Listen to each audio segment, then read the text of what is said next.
Welcome to week 2 of our online book club series to discuss Hattie Fisher and Frey's new book, The Distance Learning Playbook. Remember that asynchronous chat can take place in our Facebook group, Reinventing Education Post-Pandemic. You can search for the group or find it on my page, Jane Natalie Coaching.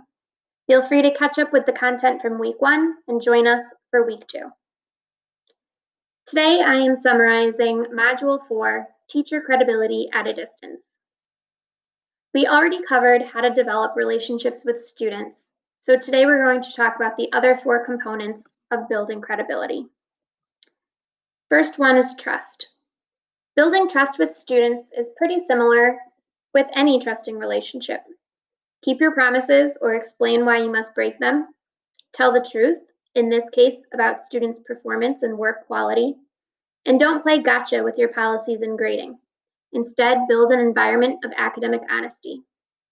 The authors also mention again that teachers should take the time to reflect on any negative feelings you feel toward particular students, as this impacts trust with that student and also the class as a whole. So what does trust look like online? Provide honest and accurate, timely, individualized feedback on assignments. Be on time for your online meetings, and take the time to look professional, even on Zoom. We already addressed learning how to pronounce everyone's names as you meet them. Now it's time to use student names to greet them every day, remembering what you talked about with them and showing interest in them as people. Being competent as a teacher is always twofold: knowing your content and knowing how to teach that content. Then you can have some leeway when it comes to the technology. If you know your content really well, you can be honest that you're learning the tech. Ask your students for feedback and adjust your lessons accordingly. You don't want to change all the time though. Consistency is good. Find a routine that works for you and the students and stick to that flow of the week. Everyone will know what to expect and you can focus on the teaching and learning. Which party would you want to go to? Passion is contagious. Get excited about your content. Make it relevant for the students, even at a distance, even when you're not sure what you're doing. You can show that you're excited and that you care.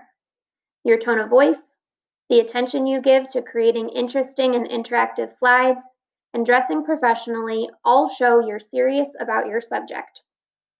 The authors recommend taking time when designing slide presentations. Spread out the information so there is one idea on each slide.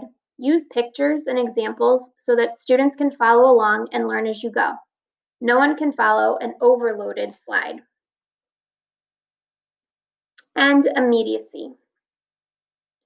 How accessible and relatable are you to your students?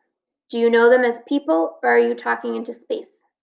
The authors recommend creating a sense of urgency, but not stress, for the students. This can be accomplished in part by starting meetings on time and using all of that time wisely. Wasting time signals that you don't care about the learning. From a distance, there are some concrete things you can do to make your students feel close to you over Zoom. Use gestures, smile, look right at the camera, use their names, use we and thus when talking about the class, and ask students for feedback. These are our discussion questions for Module 4.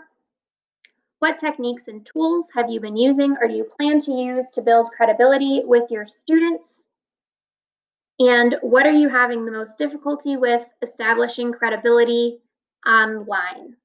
Please join us in our Facebook group, Reinventing Education Post-Pandemic, to discuss these questions. And I hope you join us in the live Zoom on Thursday at 7 p.m. Eastern Time.